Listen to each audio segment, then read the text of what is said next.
te la file tout de suite si tu veux. Je peux te mettre là, hein, si tu veux, enfin, tant qu'il n'y a personne. Ça évite que vous soyez tous serrés en randonnée.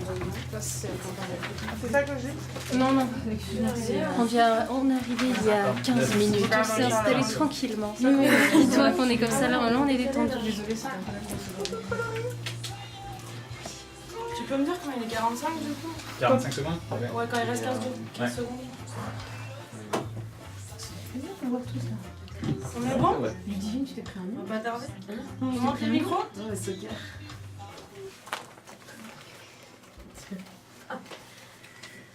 Ça courait comme ça.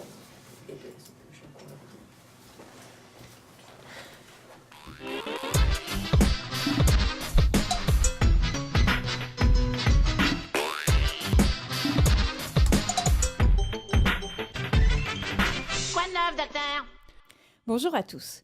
Pour ce billet d'humeur, j'avais l'intention de vous expliquer comment moi, doctorante confortablement installée dans mon appartement en centre-ville, j'essaie de rationaliser mon mode de vie et de combiner mon végétarisme, mon envie de consommer moins et surtout de consommer local, de réduire mes déchets, etc. Et puis je me suis dit que mes problèmes de bobo, c'était quand même pas très reluisant et qu'on pouvait difficilement autant s'auto-congratuler. Surtout que ce matin, en sortant de chez moi, j'ai été frappée par la réalité humaine, vraiment révoltante. Pourtant, c'est pas comme si je ne le savais pas, mais quelquefois, il est utile de regarder plus loin que le bout de son nez.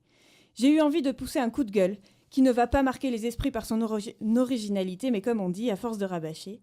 Je me suis rappelé ce matin qu'on vit dans un monde où des personnes qui ont travaillé toute leur vie et qui, comme on le répète sans cesse, ont participé à la création de richesses, aujourd'hui ne peuvent pas subvenir à leurs besoins élémentaires avec leur retraite.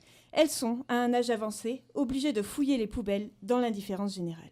Je me suis rendu compte qu'on est tous tellement occupés à remplir nos journées qu'on évite facilement de se retrouver dans la situation où il faudra aider une personne en difficulté et où on préfère contourner discrètement un non-voyant que de l'aider à faire quelques mètres.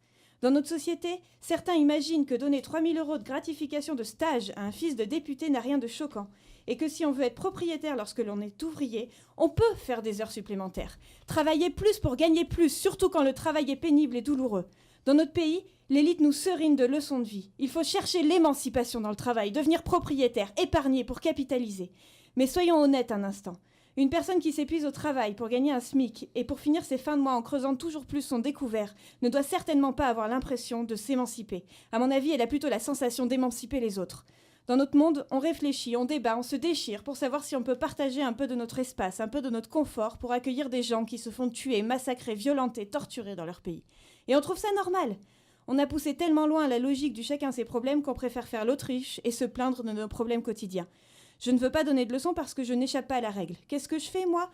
Je me pose des questions existentielles, de choix, entre ne pas porter de cuir animal et éviter d'acheter des vêtements venus de l'autre bout du monde. On est tous chercheurs ici. On a pour rôle, entre autres, de comprendre comment fonctionne le monde. On est capable d'expliquer rationnellement pourquoi et comment il fonctionne. Chaque problème, des chercheurs peuvent l'appréhender sous des angles différents pour en fournir une explication logique. Et puis on fait des choix. Parfois on nous les impose, parfois on nous consulte. Est-ce qu'il faut réduire le temps de travail, abaisser les charges, stopper l'immigration, encourager l'immigration, Il me semble qu'à un certain stade, c'est juste une question de bon sens. Comment est-ce qu'on peut tolérer sans vergogne autant de misère sociale quand certains débordent d'opulence? Alors d'accord, ce billet est naïf et il n'est pas d'une grande profondeur. Mais j'ai eu envie d'en parler, parce qu'en cette période électorale, on doit quand même se poser des questions. Et on a l'occasion de donner notre voix, qui certes ne pèse pas lourd, mais qui existe tout de même. Alors aujourd'hui, j'ai envie de nous encourager tous à nous demander dans quel monde on veut vivre, ce qu'on a envie de voir le matin quand on sort de chez nous, et qui on veut croiser dans le miroir. C'est quoi, pour nous, en vrai, la misère humaine? Bonsoir tout le monde, comme chaque premier mercredi du mois à 19h, Barbara à l'antenne de Radio Campus pour une nouvelle édition de Quoi de neuf doc, l'émission de vulgarisation scientifique de l'association Doctover.